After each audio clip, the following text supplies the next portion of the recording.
Well, that's the way it is. And as I got out of religion and unlearning the stuff I'd been taught, uh, I still had well-meaning people who loved me and cared for me. Of course, they were concerned about my soul and still are today because my family thinks I'm going to die and go to hell.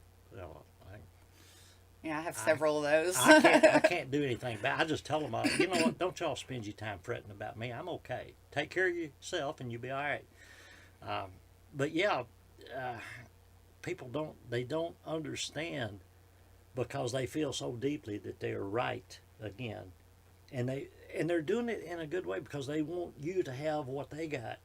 But I got news for them that don't work that way. Yeah, and I feel that way too. I see things on Facebook, and I see people post religious stuff, and Mm-hmm. and I try really hard to go, okay, that's your thing, but then I feel sorry for them almost. I'm like, man, if you could just get past that metaphor and past that label you Mm-hmm. got on that to the other side, Mm-hmm. and see it, open it, it'd be even more wonderful. And Exactly. that's what I want to say, but I know Exactly. that there's very few people that get that. Well, that's the thing. That's the thing. And like on the Facebook with all the things I see on there, there's any posting that's got religious overtones or political overtones. I don't mess with none of it because I'm not trying to convince anybody of anything, and I'm sure don't want to step on somebody else's belief. But I'm like you. You look at some of this stuff and you think, I wish you could better understand what I'm saying, just so you could take a look at it with fresh eyes. Yeah. And because so many the people that I know that they're so ingrained with their beliefs and they think there's no other way, then they're going to live their entire life without ever stepping out of their comfort zone. And and they lie to themselves, which is something that we human beings do. And I lie to myself, and I try over the years to learn not to do that, but it's still a work in progress. But you get comfortable with something because you feel that that's right for you. So you'll spend your entire life just trying to tread water, so to speak, and not make any waves because you you feel good. And I'm not picking on religion here, but a lot of people I know, their belief is that when they die, they're going to go to this mythical place called heaven, and everything's going to be just hunky dory, you know. So they're holding on to that, and no matter what's going on in their lives, how miserable they might be, they'd rather stick with that instead of talking and trying to understand that there may be something better and more involved for them that would. And I want to help these people too. But years ago, back in my younger day, I wanted, just like you, I wanted so bad to almost shake these people up and say, just listen to this and look at it this way. And then I finally learned, I called it back in the days when I had save the world syndrome. I wanted everybody to get past some of the things they had been brainwashed with. But I finally realized that that's not the route to go. So I don't feel sorry for anyone in this world. I see people who uh, have all these problems, people with physical disabilities, mental disabilities, and yeah, my heart goes out to them. But again, I remind myself, I don't know what lessons they're supposed to be learning. So there is a philosophy, in reincarnation. Now, once upon a time, many years ago, I was a firm believer in reincarnation. Now, not so much, but it's still a very good possibility. Why not so much?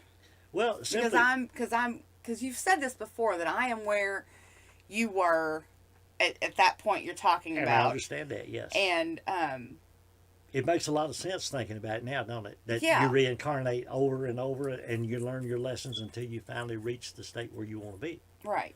Yeah, and you know what? It could very well work that way. I'm not saying that it don't, but I personally don't think that it works that way. Uh, Simply because I think, again, and this is just philosophy, is all it is, in my opinion, which means nothing to nobody but me. But I think that would kind of be like uh, going back over the same things over and over until you learn all this. I'm more of a mind that when you, like Don Juan, when you leave this plane, that if you've gathered enough knowledge that you're able to, what he calls, dart past the eagle with the knowledge you've learned, and you continue on toward infinity to your next step, whatever that might be. And I also, something that I've thought about, and again, it's just something that came to me. I have no inkling that this could is the way it works, but it could be. I know the scientists, they keep finding planets and galaxies that we've never discovered before. Mm-hmm.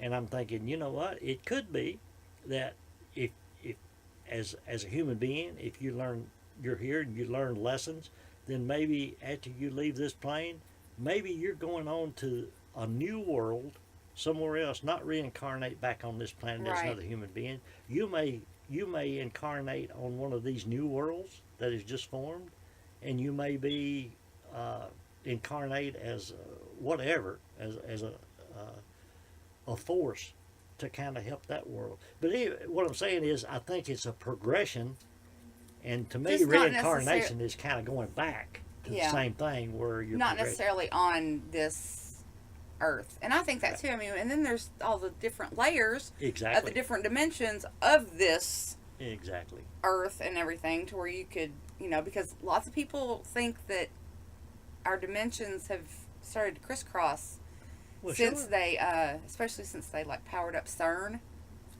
I'm not familiar with that term. It's this big halidron.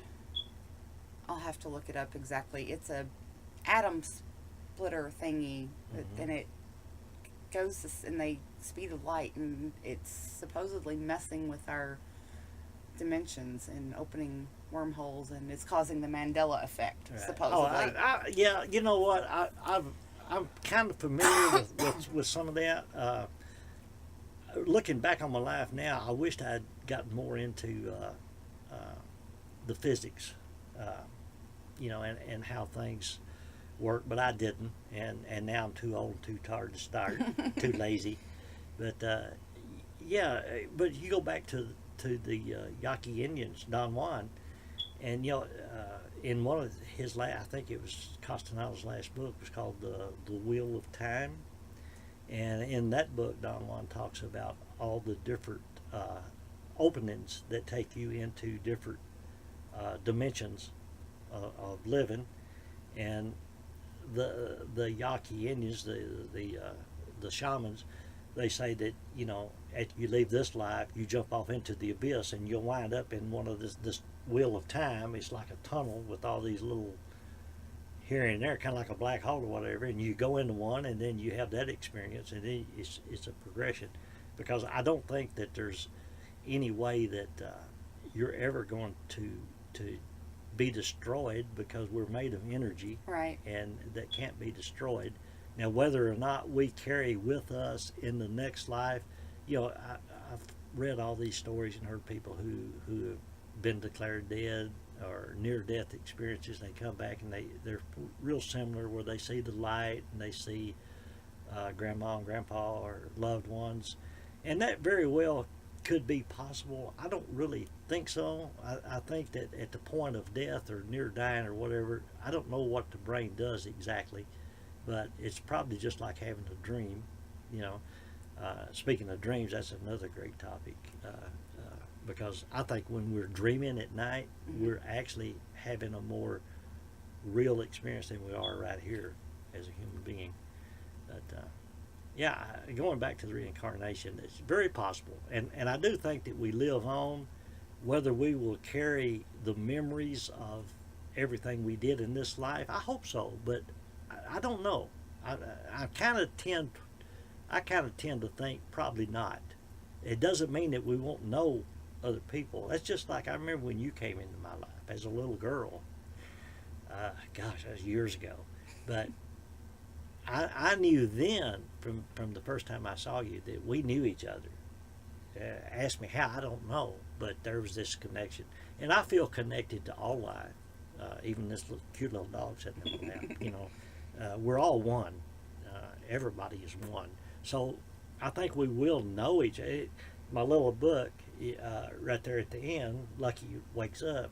Well, all that experience was nothing but a dream. Now he's back home, and he's surrounded by the people that he knew. So I think we will know always we will have that experience, but will we remember this earthly experience, everything we've done? I don't know. Maybe. I don't really think so. But anything's possible. I'll give you going back to getting over the fear. Back in the little essay I wrote, Paradox and Illusions, back probably 25 years ago now. I was sitting there writing that little essay, and I got to thinking about the illusion of fear, and this story just because when I write anything, I don't sit down and try to figure out what I'm going to do. I just sit and just let it kind of come to me. But anyway, what I came up with in that little essay was like overcoming fear. It's like, okay, say for some unknown reason, you got this dreaded fear of camels because you've never seen a camel maybe, but you seen pictures of them, and for some reason they just scare the hell out of you, you know. So one day you're out, you go for a walk, and all of a sudden you find yourself out in the middle of a desert. How you got there, I don't know, but you're out in this middle of this desert. It's hot, 150 degrees, and you're dying, you're thirsty, and you think all you can see is sand everywhere you're going. What am I going to do? And all of a sudden you look over and you see this ugly old camel looking at you. And you're scared to death of camels now, remember? You've always been scared of them. But the fear is an illusion because you've never faced it. So here you are, there's this camel over there, and nothing but sand, and you're dying. So what are you going to do? You think, well, maybe this camel can help me get out of here. So you go over there, you crawl on his back, and he takes off. And he goes for a while, and the next thing you know, you find yourself back home sitting on your couch with a cold beer in your hand thinking, thank God, I'm safe. Now I love camels. So was the fear real or was it an illusion? It was an illusion. It was an illusion. You thought you were afraid of camels, and then the camel comes along and saves your ass. So the fear wasn't real.